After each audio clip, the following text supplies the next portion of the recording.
Hello, Slicey Dicers. This is Brian with another knife review for you. Today we have the Spyderco Endura 4. Not just any old Spyderco Endura. This is the new sprint run with the V-Toku2 SUS410 sandwich blade. Kind of interesting how I wound up with this. I've never had an Endura, so this is going to be an Endura review of this particular Endura, but also a little bit of a backstory about the Endura, because it's the first time I've had one featured on my channel, amazingly. I do this thing every now and then where I let my readers choose my next review knife. So the little contest I have, you send me some suggestions. If I agree with you and pick that one, you win a little prize. Last time I did it, someone suggested this. I had a budget of under $100. This is under $100, $87.72 to be precise, which I think makes it one of the better buys in the Endura range. We'll get to that more later.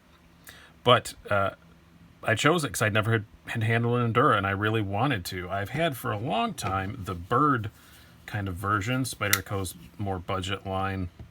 This is the Ergonomics, which is very similar in size and shape, and I really, really like this, but I never had a legit Endura, so that'll be a good time to try one out, and I'm glad I did. Now let's backtrack a little bit, some of the history of the Endura, of which there is a lot. The Endura name started from Spyderco in 1990. They went through several iterations. This particular version, the Endura 4, with this nice FRN and the regular steel pocket clip and the back lock and all that stuff. The Endura we all know and love came about in 2006. 12 years they've been making basically the same design. And it remains, alongside the Delica, which is very similar but smaller, one of their more popular models. It's come out in approximately 700,842 versions. I don't know if I'm exaggerating or not, but it's possible that I'm not. I intend to be, but it's possible that I'm dead on. There have been so many of them. You can get an Emerson Wave version. You can get it partially serrated. You can get it in a million different steels they've done in sprint runs and dealer exclusives and all kind of stuff over the years. You can get it in a bunch of different colors. You can get a stainless steel version. There's even a trainer version, like a dull version of it, if you want to train for tactical stuff. It's a very, very prolific as far as the design iterations go. There are so many of them. And one of the better selling pocket knives of all time, again, alongside the Delica. They've sold a bazillion of these. And this new version, what makes it special is it has this kind of sandwich blade where you have on the cutting edge, you've got, and the core of the blade is this V-Toku2, which is a Swedish steel, which is very, very, very hardcore, very hardness, very good edge retention, but not stain resistant. So sandwiched over top of it is this SUS410, which is quite stain resistant. So it's kind of neat. And you can see the little line there where they come together. I hope the camera's picking it up. You can see that line. It's not super pronounced, but you can see it. Some people said they were disappointed that you couldn't tell, like you couldn't see the sandwich line a lot. In the pictures, it does look a lot more pronounced than it is here. See, on the other side, it's not quite as high, but yeah, pretty cool. And I will say, when we get to the blade part of this knife, yeah, that's some tough steel for sure. That V-Toku2 has impressed me quite a bit. We'll tell that story in a moment. Overall design, you're looking at your typical Spyderco Endura, very similar to what you're going to see, on a Delica or something like that. The real difference between this one is just the steel. So most of my stats and all this stuff will apply to a regular Endura. So you can consider this my Endura video, because I haven't done one yet, which is probably some kind of crime to have been on YouTube this long and not having done anything about the Endura. But let's talk about the stats on this one in particularly. We have, and as I said, most of these stats are going to apply directly to a regular Endura also, or any Endura variant that you want. Overall length, 8.75 inches, blade length 3.75 inches, very large knife. You have a blade thickness of 0.13 inches, handle thickness of 0.45, and a weight of just 3.28 ounces, which is pretty nice because it's mostly just FRN. This knife is mostly fancy plastic. It does have liners and stuff, but it is mostly just fancy plastic. Very tough fancy plastic though. All right, let's do some size comparisons. We already showed the Ergonomics, give you a better comparison to the Delica. It's stablemate. These are both almost virtually identical in construction, just the one is obviously smaller than the other. And this Toku 2 stuff is coming out in the Delica also. I actually think I have one on pre-order. I lose track, but I think I've got one of those on pre-order also. It'll be the same gray. They call it grayish blue, a lot of people call it, but to me it just looks gray. Maybe that's my color blindness. But I've got the same version of the Delica coming out in the same thing, hopefully. And they're also doing it in the... what is it? I have it listed here somewhere. I still have the little page that comes out with it. In the stretch, the dragonfly, the man bug, and the ladybug. So they're doing a whole lot of versions with this Toku sandwich blade. All right, more size comparisons. Compared against one of the other most popular Spydercos, the Paramilitary 2. You can see it's quite a bit longer than the Paramilitary 2. This is a big, long knife. A couple other big, long knives. We have the Rat Model 1, it's bigger even than that, and the Buck 110.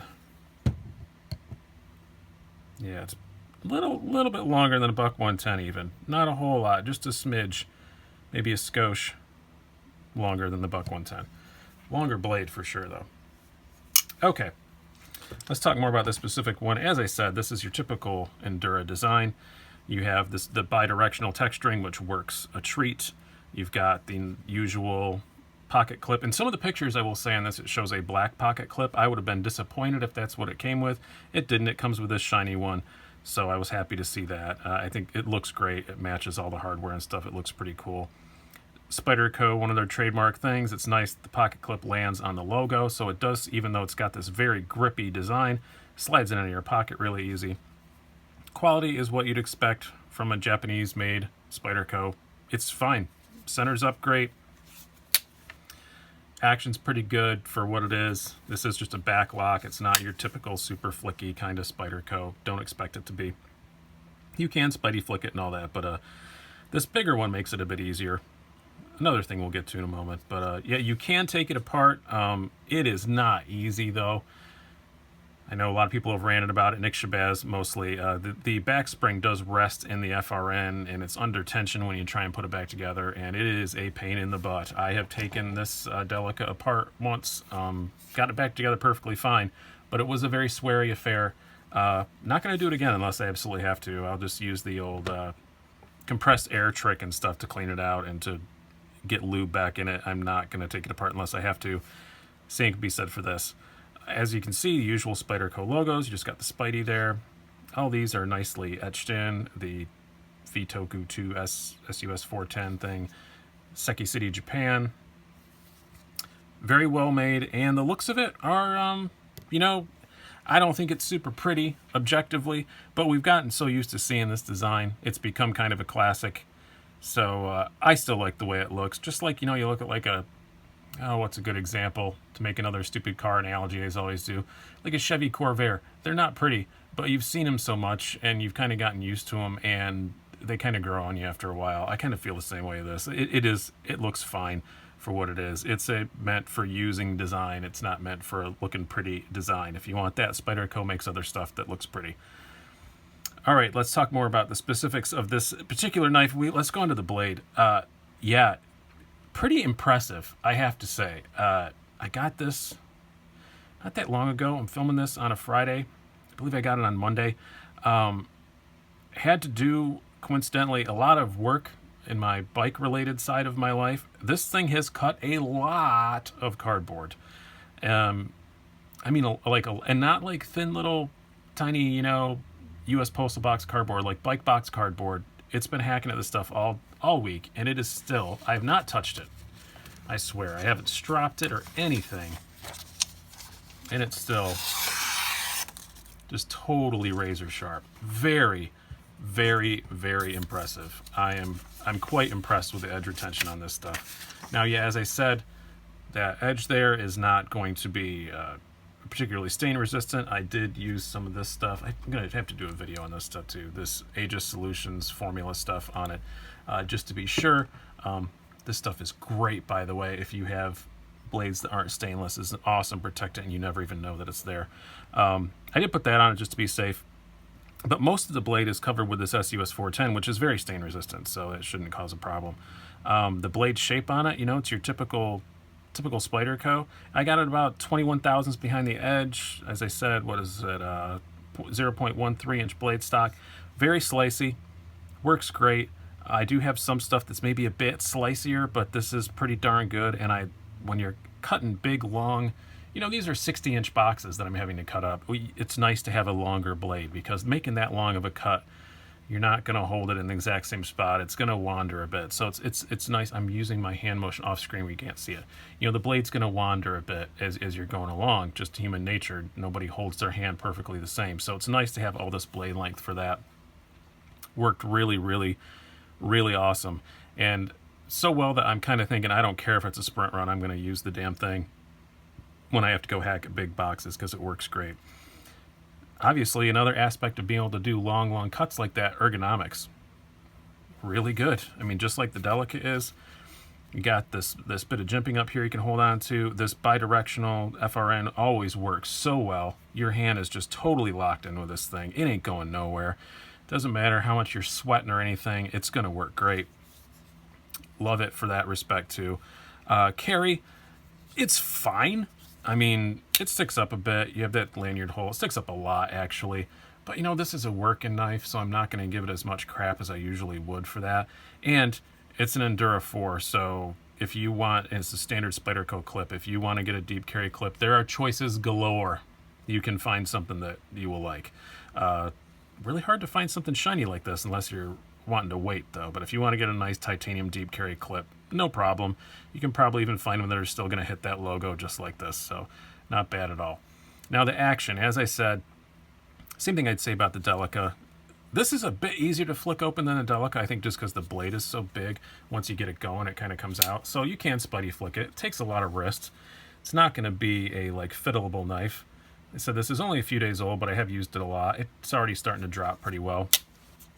Can definitely one-hand close it, so that's good. One thing I guess I could apply this in the action is that this hole was really, really rough. Not rough, just sharp. This one is still the same way. If I wanted to switch this over for a lefty, normally they do a better job of chamfering that out of the Seki City stuff, but this one was not at all. It was pretty sharp. I did use a ceramic rod and just kind of knocked it down a bit. You can't even tell, but it did make the knife much more comfortable to open and close. Other than that, no real complaints with the action on it. So, what do I have to say in conclusion? Okay, a regular Endura 4 is $77 with VG10 steel, which I think is it's a pretty big ask, right? You can get some really nice D2 flippers with the same length blade. Your Best Tech Paladin, I should have that out here, comes to mind, with big long blades and better steel for a lot cheaper. But this is one of those rare cases. Actually, not that rare. It's kind of happening a lot with Spyderco now. Sometimes the sprint runs are much better values than the regulars. Like, for instance, this is the Crewwear PM2, $155, I think, is a much better value than the $130 S30V one. And this is the same way. For $10 more, you're getting infinitely better steel than the VG10. I like the gray color. That's the only color choice you get. So if you want a weird, a blue or an orange or something, Endura, then you have to go to the base one. But I like the gray. I guess they call it blue gray. I don't know. Just looks battleship gray to me, but whatever. I like the look of it. I just think this is a much better value if you can still find one. And at the time I'm filming this, yes, sprint runs do go quickly. They're out at a lot of places, but White Mountain Knives still has them. That's where I got mine. I will link to that down below. Check out White Mountain Knives and see if they still have them in stock.